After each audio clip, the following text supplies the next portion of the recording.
Hello. Hello. Hello, how are you? I'm fine. Good. And you? I'm good. I just wanted to catch up with you on what you thought when you were there. Okay, yes, I returned last night already, Yeah. so that I was 1 day. Yeah. Impressions? Impressions are sad. Mm-hmm. I met with representatives of Regions Party, also new coalition representatives, and also civil society. There is this lady called Olga, who is the head of the doctors. Olga. Yes, Yeah, you know her. Yeah, I do. Yes, so that, well, my impression is in this sense sad that there is, well, no trust towards also these politicians who will return now to the coalition. Well, people from Maidan and from civil society, they say that they know everybody who will be in new government. All these guys have dirty past. Yeah.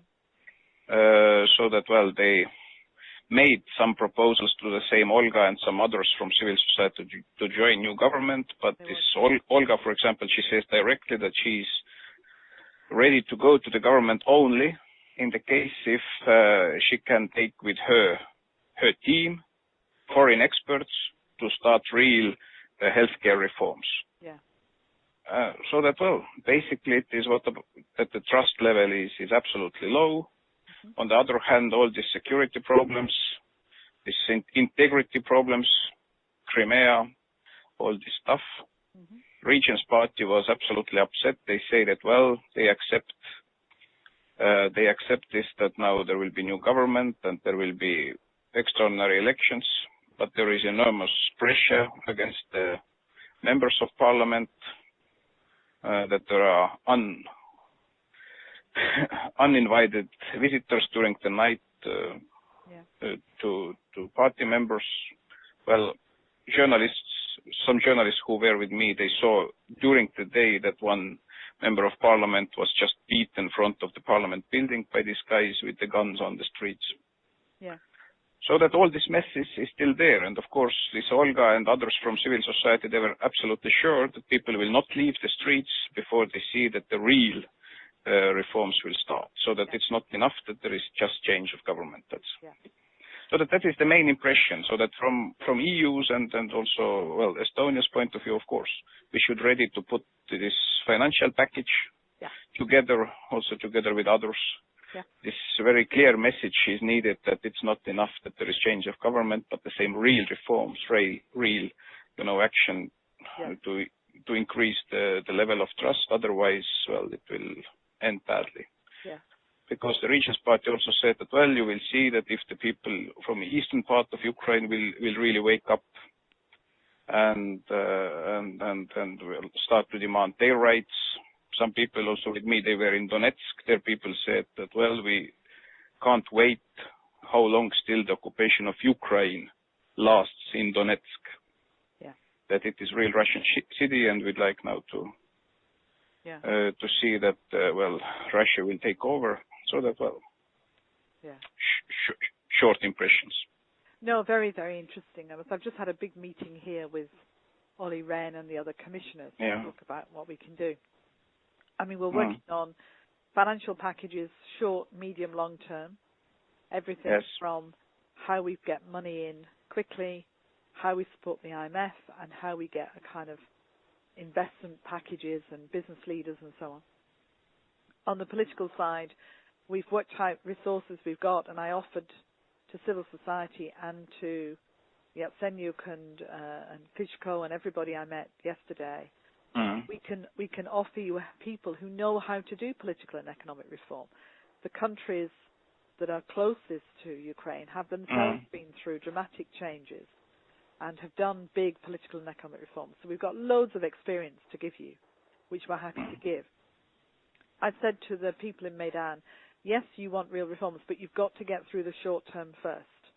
So you need to find ways in which you can establish a process that will have anti-corruption at its heart, that will have people working alongside until the elections, and that you can be confident in the process. And I said to Olga, you may not be health minister now, but you need to think about becoming health minister in the future, because people like you are going to be needed to be able to make sure that will happen.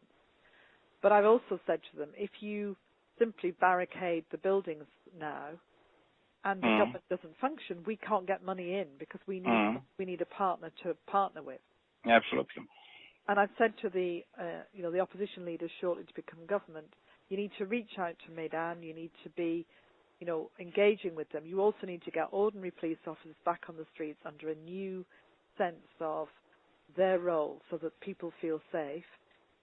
I said to the Party of the Regions people, you have to go and lay flowers where the people died. You have to show that you understand what has happened here.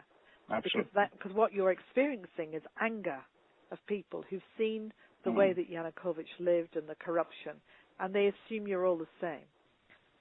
And also the people who've lost people and who feel that, he ordered that to happen. There's quite a lot of shock, I think, in the city, a lot of sadness and shock, and that's going to come out in some very strange ways if they're not careful. So I think all of this we just have to work on. So we've done a big meeting here today to try and get this in place. But very interesting, your observation. It is, and well, actually the only politician the people from civil society mentioned positively was Poroshenko. Yeah. So that he has some sort of, trust among all these Maidan people and civil society. And second, what was quite disturbing, the same Olga told that, well, all the evidence shows that people who were killed by snipers from both sides, among policemen and people from the streets, that they were the same snipers killing people from both sides. Well, that's. So that, and then she also showed me some photos.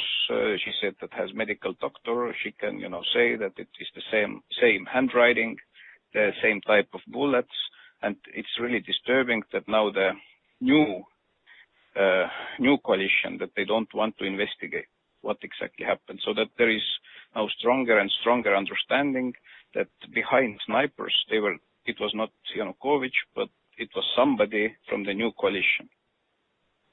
I think they do want to investigate. I mean, I didn't pick that up. That's interesting. Gosh. Yeah, so that it was, in this sense, disturbing that if it starts now to live its own life very powerfully, that it already discreditates from very beginning also this new coalition. I mean, this is what they've got to be careful of as well, that they need to demand great change, but they've got to let the RADA function. If the RADA doesn't function, then it's complete chaos. So that it's all, being an activist and a doctor is very, very important, but it means you're not a politician. And somehow they've got to come to a kind of accommodation for the next few weeks with how the country's actually going to run. And then we get the elections and things can change. And that's, I think, going to be quite important. I'm planning to go back early next week, probably on Monday. It's really important that now people from Europe and also West show up there, so that it's absolutely. Well, Miroslav's going with the Visegrad group on Friday, Saturday. William Hague's going Sunday. I'll be back again Monday. Yes, I heard also that Canadian minister is going on Friday, and yesterday also William Burns was there. Bill was there. I saw Bill. Yeah, we met also with Burns there in Kiev yesterday. Yeah, good. Yeah, I didn't know John Bird was going. I'll get hold of him. Okay, my friend. Great to talk to you. Well, thanks for these comments, and wish you, nice Australia. Yeah. What? Nice Australia. Enjoy. I am not going to go. I've got to delay it because I'm going to do more Ukraine instead. Okay, good. All right, my friend. Okay. Speak to you soon. Thank you, and all the best. See you. Bye. Bye.